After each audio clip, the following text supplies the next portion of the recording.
Ana sangat teringat dulu Syekhuna Muqbil rahimahullah,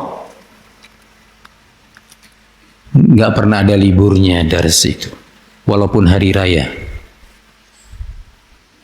Walaupun hari raya, hari H, tetap ada dars. Dan beliau tentunya sebagaimana diakui oleh banyak ulama rahimahullah, ayatun fit tadris.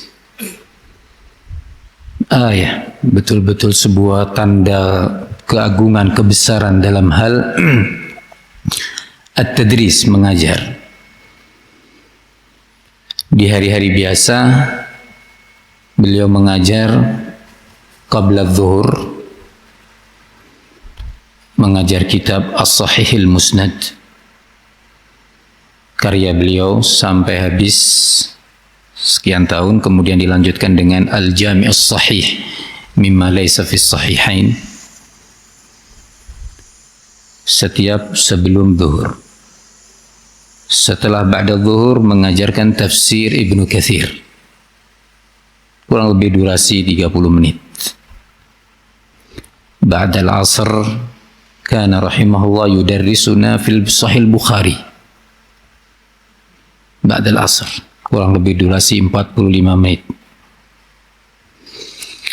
Wa ba'da al-maghrib sampai isya 2 pelajaran, Sahih al-Imam Muslim wa Mustadrak al-Hakim. Karena beliau waktu itu mentahqiq, sedang meneliti Mustadrak al-Hakim, sedang meneliti keputusan-keputusan al-Imam al-Hakim terhadap al-Asanid dan keputusan al-Imam al-Zahabi sebagai muhaqqiq terhadap al-Mustadrak.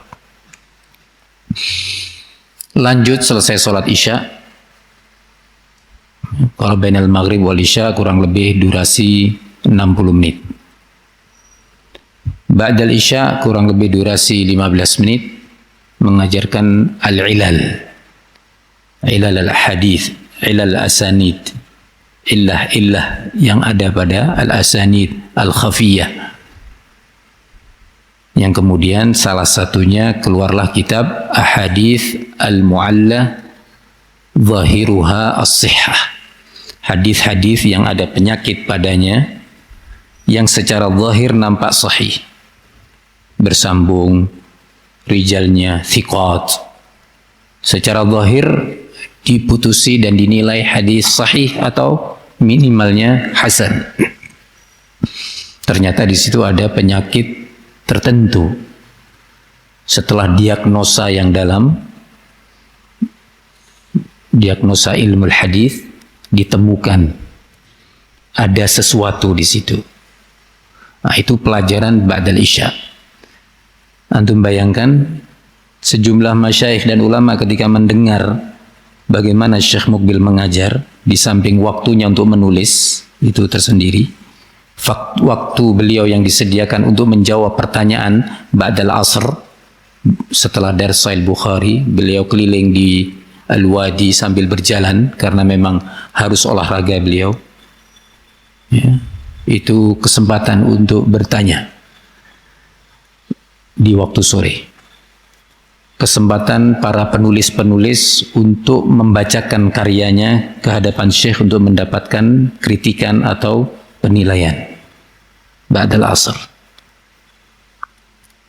ba'dal zuhur sibuk dengan tamu, hampir jarang waktu ghada, waktu makan siang tidak ada tamu di rumah Syekh, sangat jarang tamu. Makan siang bersama, problem-problem disampaikan di situ.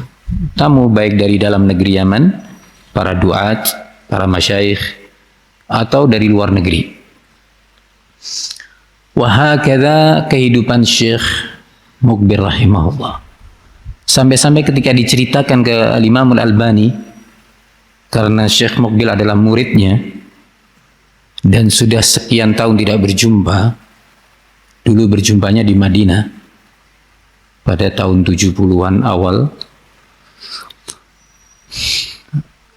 diceritakan kepada Al-Albani rahimahullah.